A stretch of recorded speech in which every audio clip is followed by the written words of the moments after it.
Hey guys, my name is Thomas Green. I edit, I write some jokes for the Funtime Arcade. Joe asked me to do a commentary for this special week of Funtime. So we're gonna do.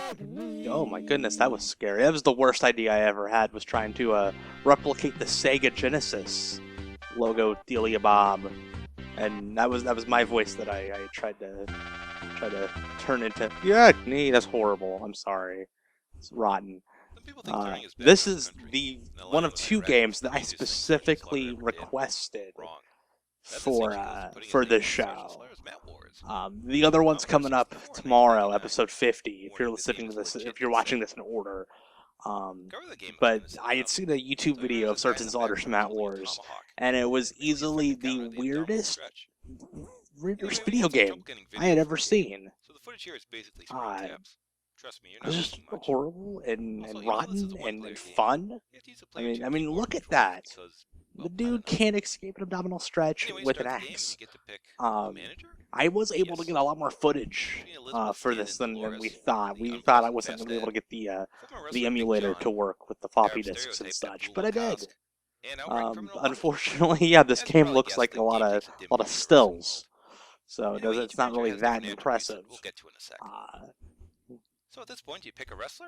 Yeah, look at this. It's essentially. What I love about this game, it was essentially like Oregon Trail. There's slave trading, by the way. This is the black market. It's like how Ric Flair was adopted, if you've ever heard that story. But no, there's slave trading in this game. Like slave trading, Oregon Trail, and pro wrestling, all thrown together. If you want to conserve some money, you can stop bidding if the price gets too high. It's fantastic. A little bit of roots thrown in. Kind of. Yeah, look at that pose. Look at that sexy pose Bruno's throwing out there.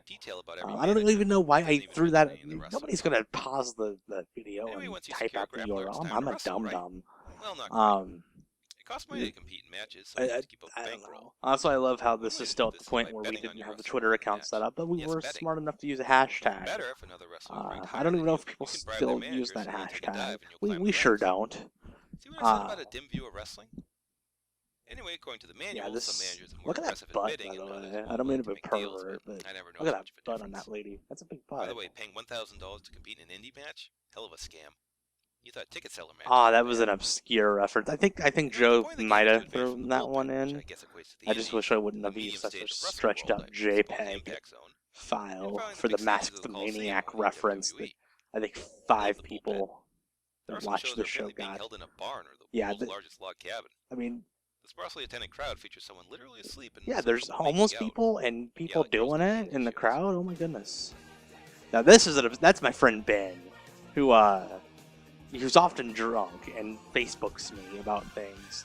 That was King of Trios weekend where Great Sasuke was over. They all went to a bar, did karaoke. Great Sasuke was there and sang, I believe it was "Living on a Prayer" by Bon Jovi, and they all got pretty sweet pictures taken with them. And then the vest reference was to Ben Shawn Michaels denim vest, which has been, if you just Google Shawn Michaels denim vest, a picture of it will pop up. It actually does, I swear.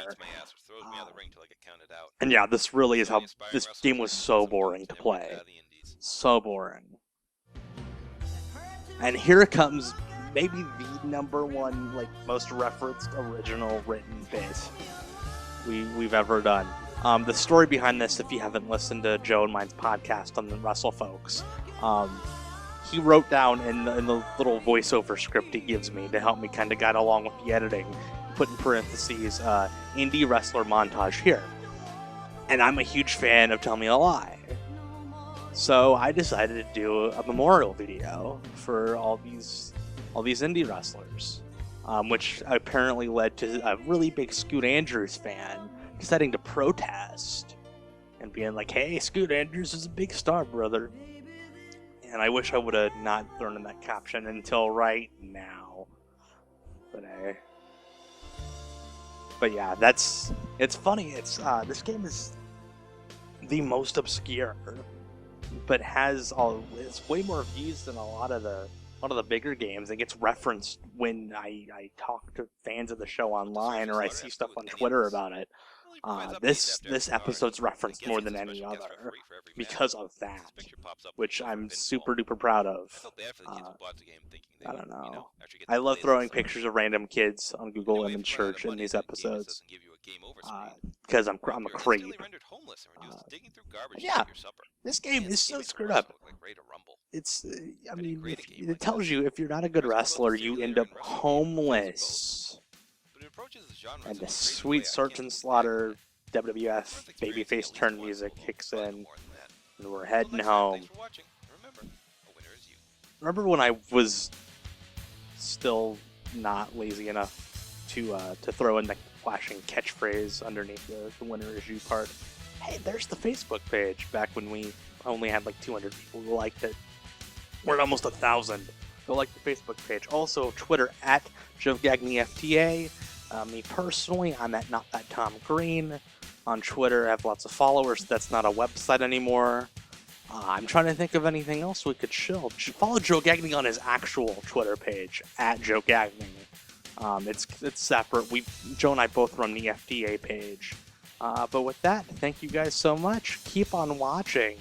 And a winner is you. I've always wanted to say that.